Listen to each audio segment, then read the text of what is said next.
if you think you're going to get your startup right the first time you ever do it, I'm telling you now, you're wrong.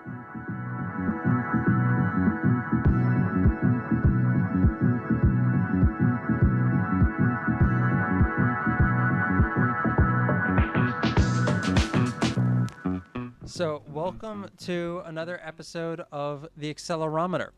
So, on this episode, we have a special guest, Iqram. Iqram, I know from back when I was working at Venmo almost 10 years ago. I was there in a crazy transitionary period. So, during that time, I think I met Iqram. It was kind of crazy story. Like, I was walking around at the CMU job fair, and Iqram was sitting there in a booth, the only unmarked booth in this job fair. And I walked past this booth, and Iqram was just like, "Yo, I'll give you $10." And I was like, "Okay, sure, fine." And then he Venmoed me $10. And I was like, "This shit is gonna be real. Like, this is awesome." Did you believe that was $10 for real, or were you like? Yeah, what I is believe that was $10. Okay. At the very least, it told me $10. this? And then what happened from there? Like, how did we end up? I think you want to, like, this was the middle of the year, and you're like, I gotta get you working at Venmo. So I did this part-time work while I was at Venmo. And yeah, Oh, right, while you were in school, yeah, moonlighting. yeah, yeah. How's it been going? How have your 10 years been? Oh, it's been good. Making more music now, Yeah, but that was a good run. It was fun working with you. yeah. Likewise. That was kind of a crazy 3 months that I was at Venmo. It got bought like twice while I was there Yeah, that was rare. That was a rare situation, I think, for a lot of startups. to get bought twice in a row. Yeah, to go through two acquisitions. What was that like? It was the first one was intense. The second one was smoother, I would say. Yeah, what was intense about it? The first one we had to do because it was kind of like buzzer beater type situation because we had 2 weeks left of payroll. Yeah, No investors were willing to back kind of the future of the company. So our options were either shut it down, which we actually considered and told the team about. We're like, we have 2 weeks left. Doesn't look like we have a good outcome for all of us. Go find another job. So shut it down, or Hail Mary, find a company that wants to like sort of partner with us. And in the middle of that 2 weeks, we met the team at Braintree, Bill Reddy specifically, and actually on my birthday, he signed an acquisition offer for us. that was your birthday. How'd that feel for your birthday? It was interesting. Crazy birthday present, right? My parents were like, "Where are you?" I was like, because they wanted to celebrate. Yeah. But obviously I couldn't make that because we were doing this. So I bet the end of that day it you definitely opened ruined my birthday. ruined your birthday. So I need to. You didn't like end the day opening a few bottles of champagne. It was an interesting stress reliever. But so the day after that, we got to tell the team that things keep moving forward, and Yeah. from then on up, it was an uphill kind of journey. It was an uphill journey. Yeah. But no, After acquisition, was you're like- like, now no, comes the work. No, I meant like it was things started going up. Well, things started going up. Yeah, of course. No, you can't say downhill. What do you say? It's like things were on the up and up. Yeah, it foomed. Yeah, things started moving. Yeah. And nothing really changed about Venmo. That's the crazy Yeah. part about it. Venmo stayed basically the same for, I don't know, like 15 years. And it's still Wow. pretty similar to what it used to be.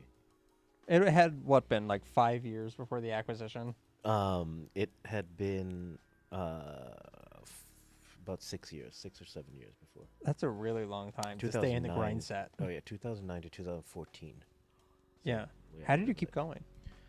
How did we keep going? I think the key was working with friends. That's if my takeaway, if my one takeaway was just doing things like this, like Yeah. enjoying every, if you look at the day to day, it becomes very small compared to like Yeah. how the long long you term. spend on it. It didn't feel like 7 years because every day was like a kind of like a little party. Yeah. At least the way we did it. That's what you said earlier in the prep of this talk. It was like a family, right? Yeah, it was like it had that feel. It was casual. And we were built on an island, Yeah. New York City. I call it the hidden Caribbean island. So The hidden Caribbean Little Africa. the hidden Caribbean Little Africa, where I've stayed for my whole life basically, but it just had that island feel to it, whereas all the other payment services didn't. I mean, Yeah. would you say Venmo has more of an island feel than Then like a what? Cash The App or- Swiss twin? Like, or or Zelle or whatever Yeah. else. It's like you come to Venmo for no, some those are fresh suit apps. for like a rum and Coca-Cola or like a marga pinata or whatever. You slap. That's what we tried to model Venmo after. Yeah, I love From- that. It was somehow that and also grind set. Yeah, It was grind set party time.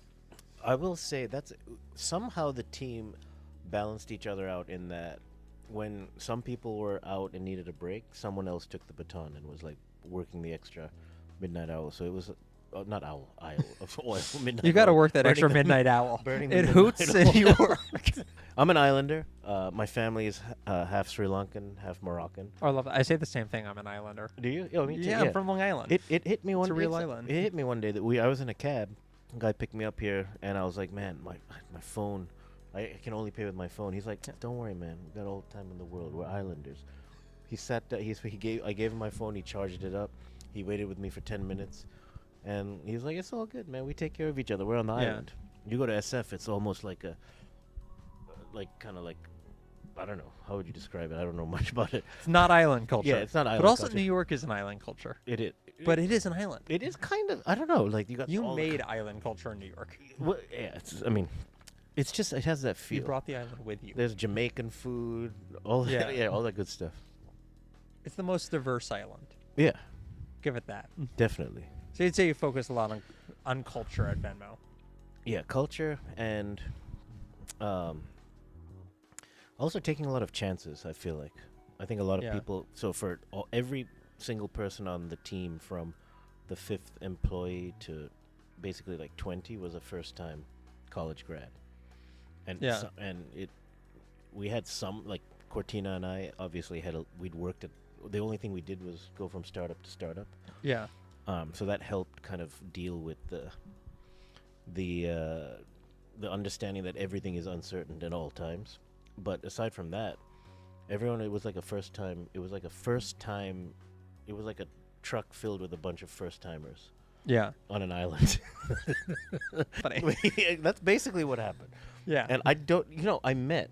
So this is the most unusual thing. The person that was responsible for the next 7 people, who are all close friends now, I met him on the streets of New York. Literally, I was walking So you around met him on the streets. on the island. It was like I was- asking for money, and Yeah, you're I just was- like, yeah. instead of that, I'll Venmo you. I was wearing a Venmo tee, and he's like, "Do you work at Venmo?" I said, "Yeah." And literally the next night, he's like, "Yeah, whatever." We went out, Yeah. and I was like, "Look, if you refer 3, anyone you refer will give you a stipend, like a referral fee. It was $3K. 7 people came into my inbox the next day. We worked with all of them, Yeah. and that's how I met our team on the streets of this island. Yeah. So that's the thing about New York City. It has those serendipitous moments. Like our islanders over there, all met just by going, party hopping. So it can be done. Like, so a lot of Yeah. people think that you have to be so serious and rigorous about building something, but I think you can combine both. Having a good time with your You just friends. make sure that every day you're having fun. You have to you have to enjoy what you're doing. I mean, you have to put in the work. Yeah. But if you walk into a place and you're like, I don't want to be around these people, which is kind of what it felt like when PayPal came around, Yeah. and and it becomes stiff, and it becomes like things that you get promised are no people don't follow through on the things they're doing. Yeah. That's what the turnoff is. So, spending time with people you love, that's the biggest takeaway for me. Oh, I love that. So you're doing something new, right? Yeah. Like We are working on Jelly, jelly. and this is actually on Jelly right now, if anyone's listening. But the idea is everything you say is published in real time for everyone to listen to, based on your privacy settings. And can it cause a different flow of information in the world? So what keeps you up at night?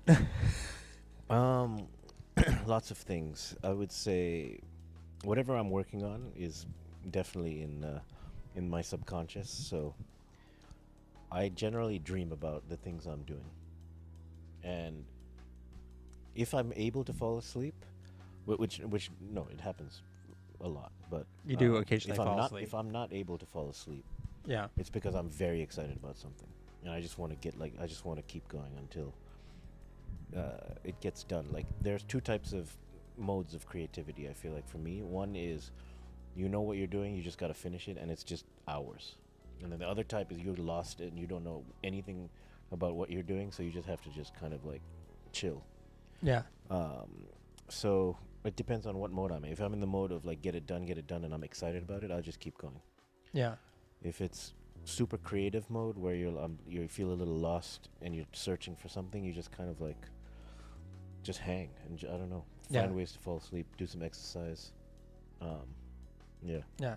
Nas worked at Venmo too. Nas Daily. Yep. Yeah. How was that? I mean, it was good. I feel like Nas was always on the lookout for what was next, which is a good, Yeah. it's a common thing for people that are ambitious about how they spend their time. Are you on the lookout for people who are on the lookout for what's next? I enjoy being around. Well, I don't. You have to. It's a balance, but I enjoy being around people that are lovingly on the lookout for Yeah. themselves, and like You ever get that people kind of who are happen. I like hatefully on the lookout? absolutely all the time. Yeah. It's very it can be toxic. Yeah. What does I that would look like? I wouldn't say they're on the lookout. They're all on the look in. You're there on the look in. Yeah. And trying to get a glimpse into what you're doing, and then see how they can benefit from that. Yeah. As opposed to just be in a very collaborative kind of mentality. Yeah. Does that make any sense? That makes a lot of sense. So I enjoy spending time with people that, not in a cocky manner, but like that want to like make hits. Yeah. Actually at Venmo we would compare every release to like, or signify it to the release of a song. Like if something's out of tune, it's not going to be a hit. And the thing is, it's very easy to spot something out of tune. And a little thing that's out of tune will ruin the entire song, because that's what you remember. That's like what the moment is. So, viewing everything as a hit is how I kind of approach things. Approach releases. Yeah, approach releases. I think Apple does that a little bit, Yeah. maybe to a fault, but That's a great way to explain it. Like, I've tried to explain this concept to people. yeah, think about it. Like if we were listening to Joji today, imagine like even one little note was out of tune. That's Yeah. the only thing we'd be talking about. Yeah. So And many when hours. you're building a going startup, you're sa- building a hit machine. Yeah, you got to make a hit. Yeah. At least you got to think you're making a hit, whether you're making Yeah. a hit or not. At least you have to have the energy and excitement. That's why I feel like people that are doing their own thing, their personalities are very energetic, sort of unique, quirky, Yeah. and they often get into the not made for society box. But they're just trying to make hits. Yeah. So and what once you taste one hit, you want another one. Yeah. Not for the fame or the fortune, but more for the just what it feels like to have exhausted yourself. Yeah. Do you ever get in the sense like, I mean, you're making too many hits that all sound the same?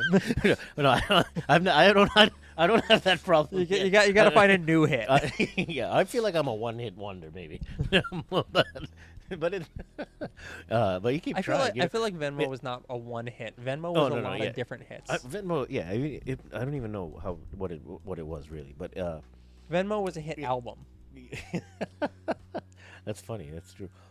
Well, if you look at the people that did things after Venmo, like you're making Yeah. a hit right now.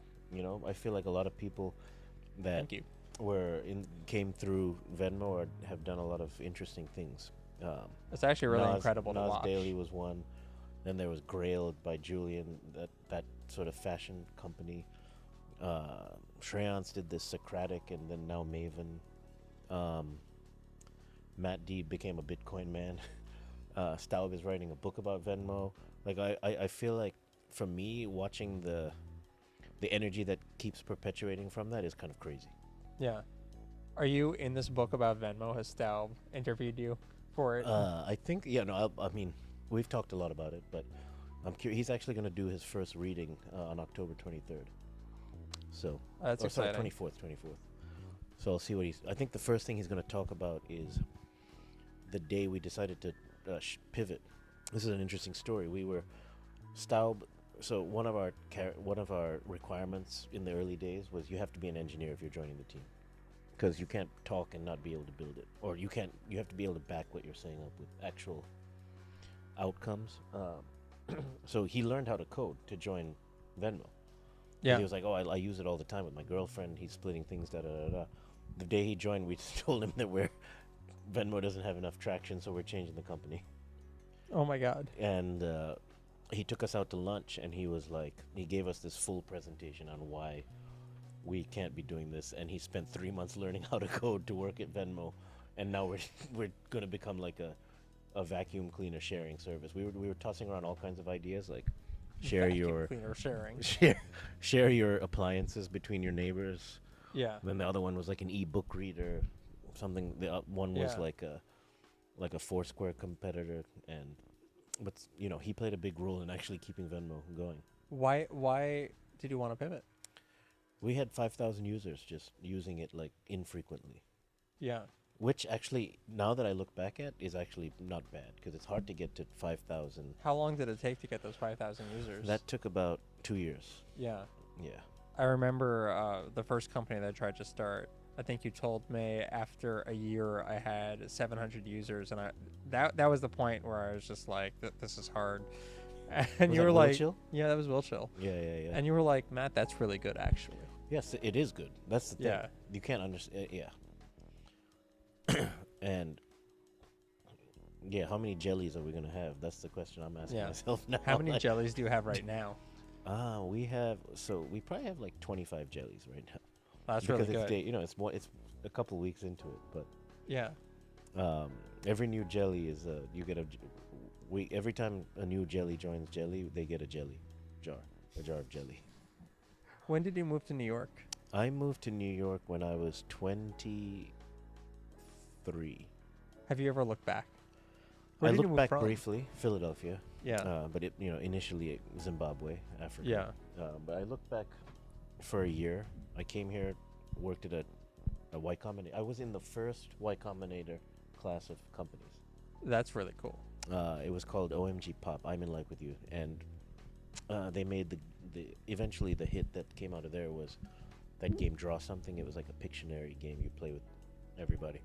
But that's where I learned that you have to be willing to experiment with everything possible at all times. And we made a competitor to Twitter at once. We made a competitor to like that feedback thing. We were just playing around for a long time, and then Draw Something happened, and then Zynga bought them. But Yeah. they were in the first Y Combinator class in the early days of the scene, and it was amazing. Yeah. Yeah. Now like there's so many people doing tech, but back then it was kind of like a desert. So you're in a Y Combinator company, the famously San Francisco company. They said move to New York. We're They- doing that. So that was my only requirement in life. I'm not leaving New York. Yeah. Or I mean, I'll go, or I will be where I want to be. Yeah. That's one of the reasons I think people make their own things, because you want to control every Aspect of nugget. your life. Yeah. How do you feel employing people? If you have that mentality, you want to control every aspect of your life. How do you feel employing people? How do you have to let them do the same thing? Yeah. Venmo, and you may have noticed this, was flat in its structure. Yeah. There was no real notion of who's the boss, Entirely remote. and it was very chaotic at times. Yeah. It was very, but it's in some ways maybe it's a miracle it worked, and I hope that that environment can be recreated. But we had a complete flat structure. Yeah.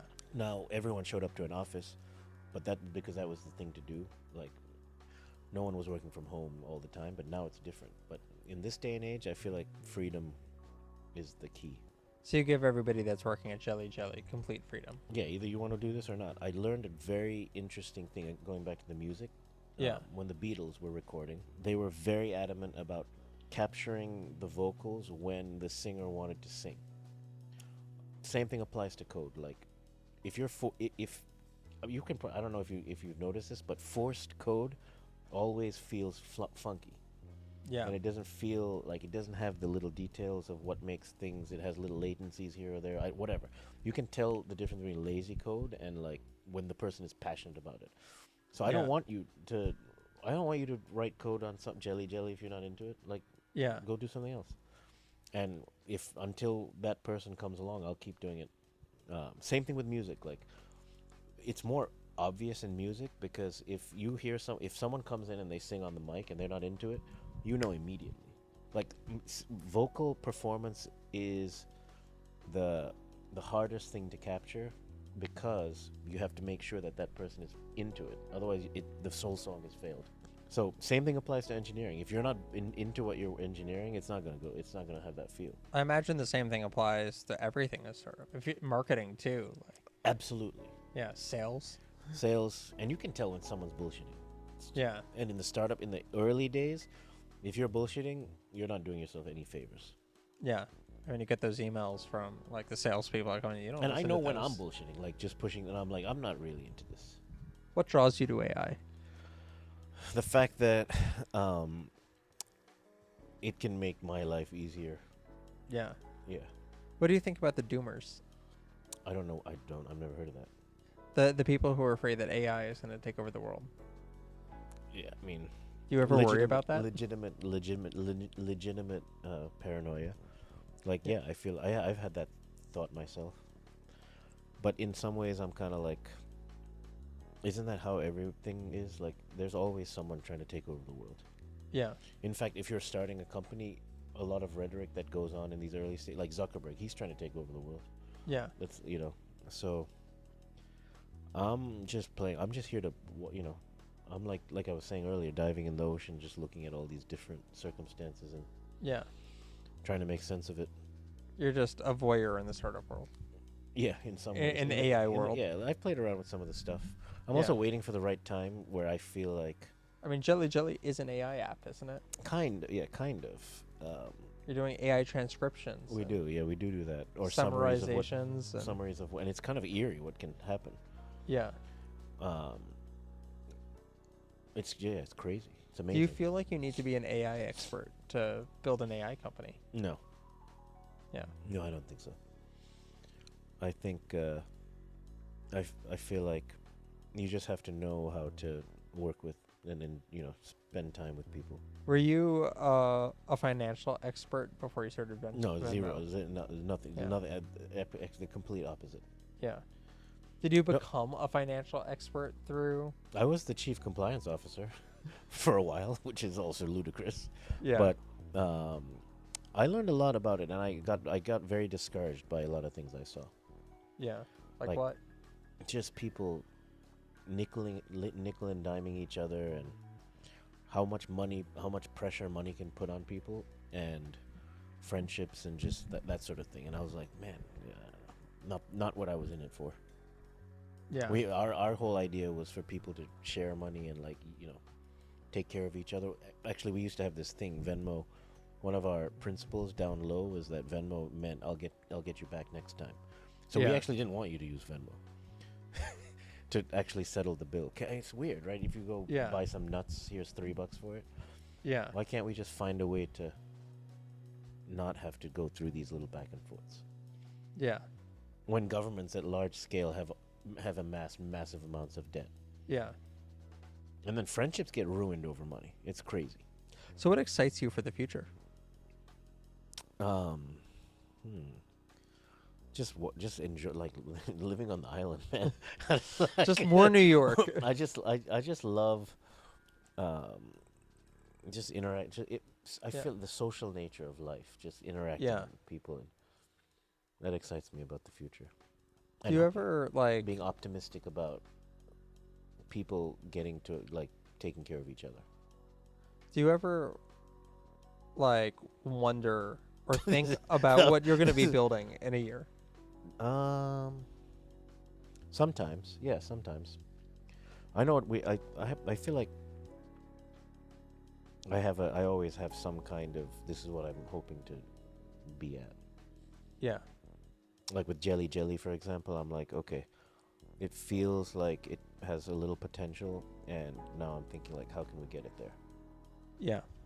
And so if I fast forward a year from now, for me, it's hit, a point where people are using it to connect with each other in a way that's kind of different. Yeah. What's your ultimate dream for Jelly Jelly? Um, the ultimate dream for Jelly Jelly is to help people keep and capture um, beautiful stories in a very slow manner, in a slow-paced manner, not like, even though it's very fast, Yeah. the way it works, but like to enable people to take time talking to each other and getting to know each other, Where do your ideas come from? talking to people like you, just riffing all day long, Yeah. seeing things, just putting, looking at things. You ever think that they're like jam founders, and then there are like classical music founders that play by like sheet music, and Oh, that's an interesting question. I feel like you're like a jam band I'm founder. full on improv jazz. Give me Yeah. the yeah, I think so. Yeah. You ever have to like, learn licks? Licks? Absolutely. Yeah. Yeah. There you definitely What have are to, some of your licks? you got to keep practicing. For one lick for me is being able to get a dev environment set up. It's like if I have an idea, I should be able to build a prototype in 24 hours Yeah. at all times, no matter what it is. Oh, I love that. So Has your dev environment changed? It's changed. Well, lately it's fucking me up a little bit because everyone's switching to this whole Vercel, Next.js, all that. But Oh, Vercel is so beautiful. I had a good I had a very good 10-year setup. Dropbox was my always, like, it was my sync, it was my server always. We did some stuff on that. Yeah. No version control, none of that. Just live. Everything I made was live on a site, PHP, Yeah. and a little bit of JavaScript, some MySQL, and with that I was able to make the first version of Smalltalk, which became Jelly. That sufficed.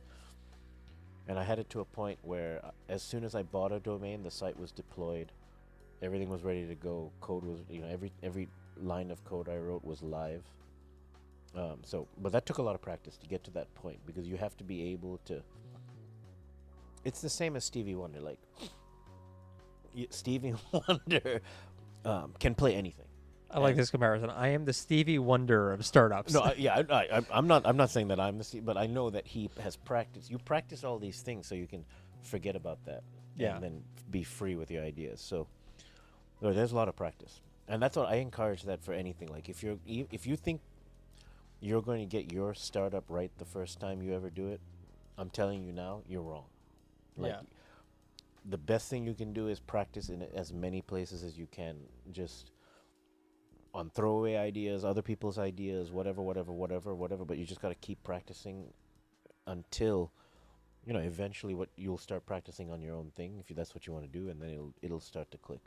Yeah. But did you get it right the first time? Oh, definitely not. And do you feel like you're getting it right? You're still practicing a little. No, bit. I'm still screwing up all the time. Yeah. Every day. Every day But something you goes need a wrong. good toolkit. Yeah. Same thing with fundraising. That's an art too. That Yeah. takes.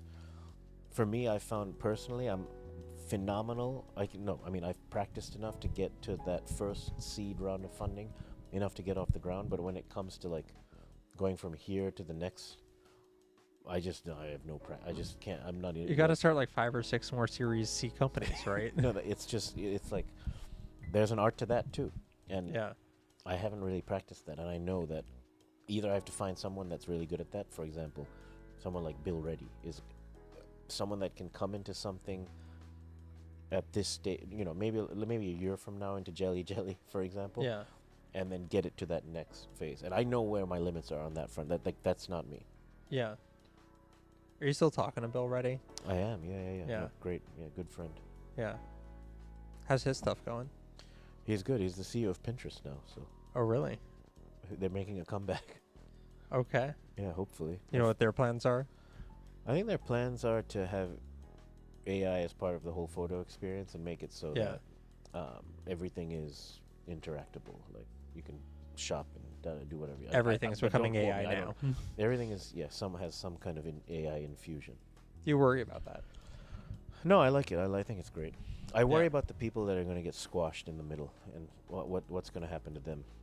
Yeah. Like it's funny. When the pandemic hit, my parents stopped working because they ran a daycare, Montessori, and it just basically all their students stopped coming, so they shut it down Yeah. because the rent was exorbitant. So as a result, they stopped working, but they got a taste of that. But I feel like it's good for them that happened now, as opposed to through some AI replacement. They were able to transition when everyone was transitioning, kind of. Yeah. And because we all went through the pandemic, we all got to take a break. Da da da da da. But I feel like what's going to happen is, all of a sudden, a a core group of people are going to get shocked by some news, Yeah. and it's going to be interesting. It's going to be sad. That I guarantee. Yeah. So you're just like waiting GPT-5 come out. No, it's just going to happen across the board. People are going to like. There's that we were talking. That's what's going to happen when people realize they can save money, not Yeah. having people in lots of roles. Also, I feel like as more and more of this starts to happen, places like America will want less and less immigrants like me. Yeah. So you'll start to see less and less diversity, more and more monotony. Okay, One of my shucks. favorite quotes is from the Dropbox founder. All Yeah. big things start small. I love that. It's very simple. Even we started small. Yeah. There must be some big things that started big, like Give me- OpenAI. No. It started with like half a or a few $100 million. They were just like, let's throw a few $100 million in this. I don't know. It's just two guys though. Like Yeah. initially. Yeah, but it was Sam Altman and Amodai. Like the second Sam Altman was going to start something, of course it was going to be big. Like CEO of Y Combinator for years. I don't think they knew it was going to be as big as it became. I think they wanted it to be that big. They've dreamed. Yeah, maybe. Yeah. How do you feel about that as a founder? The second you make something that's public that people use, like you get the brunt of their love and the brunt of their hate. You just yeah. That's. I think there are a certain group of people that just don't care. Like when I first got here, age 13, or 12, between 12 and 13, I now if I look back at it, I was made fun of a lot just for little things I would do. But honestly, I was so oblivious to it, I didn't even pay any attention. I had no idea that this was happening. Yeah. So I think they're a group of I think actually the founders or the companies or the people that keep going are completely oblivious to love or hate in some weird ways. They're just kind of like, well, I'm doing this no matter what. Doing their own thing. You're kind of doing your own thing, and the ones that get caught up in the love and Yeah. hate get stuck because they take it personally. Yeah. So It's kind of, imagine coming from Zimbabwe to America, yeah. and that's why immigrants are a big part of my passion. Helping immigrants Yeah. navigate the landscape, because when you come here, I feel fortunate that I was completely oblivious to everything. Yeah. But I had a lot of as I got older, I saw a lot of people that literally will say they have trauma from this, trauma from that. I would go to school, I come home, my parents are different from my friends at school. I was bullied for eating eating my hands, or I've heard stories like when I started to hate my parents because they weren't speaking like white people or whatever. If you're a certain type of immigrant, and I'm just like, Yeah. man, it's like crazy, right? Yeah. A little oblivion is good. You strike me as kind of oblivious. Sometimes. Yeah, It gets to me. it does. Like it was one of the things that killed Wilchill for me. What? People saying negative things about the app, because Wilchill was a product for my friends, so I built it for my friends, and then my friends were using it, and then anything went wrong in the product, they came to me and they were mad at me for it, and that was Interesting. hard. Oh yeah, see, that's amateur moves on your part. I hate to say it. You gotta be able to Build for your enemies.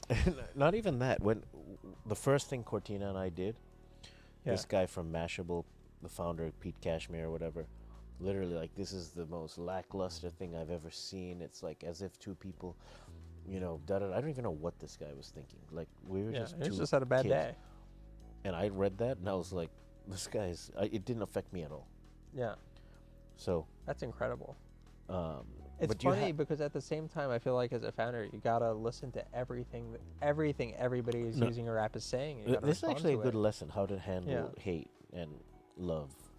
Love is always good. There's an abundance It of does love, make you but feel pretty great, sometimes too yeah. much love too. If you're listening to it, can push you in the wrong direction because you think Yeah. everything's great, and then you're like, why does everyone love this stuff and no one's using it? Yeah. So, it's more about being kind of oblivious in some weird way, and Yeah. then honest about like ignoring emotional attachment. I'm not saying don't be emotional, but it's like You gotta recognize your emotions and put them to the side. yeah, and it's least in that's how they tell humans' me. nature to sort of be to ride on top of people's insecurities. If you show any sign of insecurity to someone, they will use that to their advantage. That's why, it's like because it makes them feel good. It's like because they have that same insecurity, so they'll utilize your insecurity as a way to quell theirs. So how did you learn this skill? I just was oblivious, man. I'm an islander. I don't know. Like literally, I'm just an islander. Like it's. Just grew up with the island life. I come from Zimbabwe, Yeah. Uganda. It's like sunshine. It's like But we don't see all islanders building companies. another thing that I don't think I would learn it, but it was partly due to the environment I grew up in. My parents and Yeah. all the people I was surrounded in Africa, also previously known as the Alkebulan. Alkebulan being the native name for Africa. Everyone there comes from a very rich sharing mentality. So that translates to being able to, there's a natural kind of support system in that regard. So people are very supportive of each other. Here, I don't see that as much.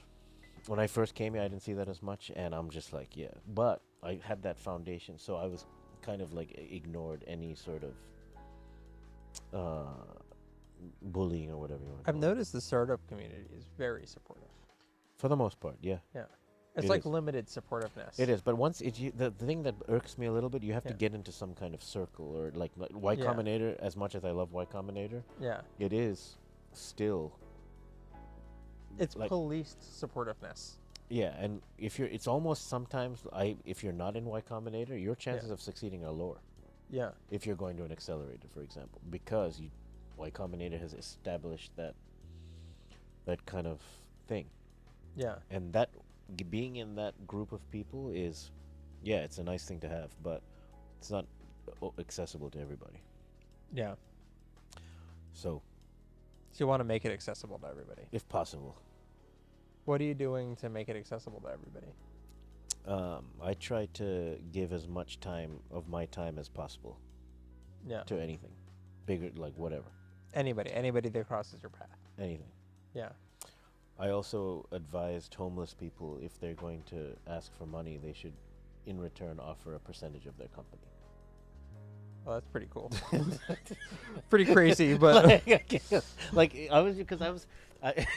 I was thinking the other day, like, we're all begging. Yeah. If you're raising money, you're begging. People pitching Yeah. to investors all the time, that's just the same thing the guy on the street is doing, Yeah. asking you for money. It's crazy when I went to my mother and I was like, "Mom, I'm starting a company. I'm going to have to raise money." She's like, "We don't ask for money." Because she didn't want you to be a beggar. Exactly. It took me a while to get rid of that mentality and be like, I'm offering something to investors. But that's the thing. And so that's an imagine important if mentality to every have. person on the street that asked you for $1 Yeah. gave you a percentage of their life. Because the reality is all these Yeah. percentage points that have been given away, only a very small percentage of those percentages become some sort of ROI. Yeah. But at the same time, You know how many percentages just get evaporated? Yeah. Yeah. I So- think this is a great note to end Yeah, the podcast on. This is one where, it's like, whether you have me as a recurring guest or not, if you want something controversial. But thanks for having me. Thank you so Good- much good luck for with- being good on the luck. accelerometer. I would rate this as accelerating.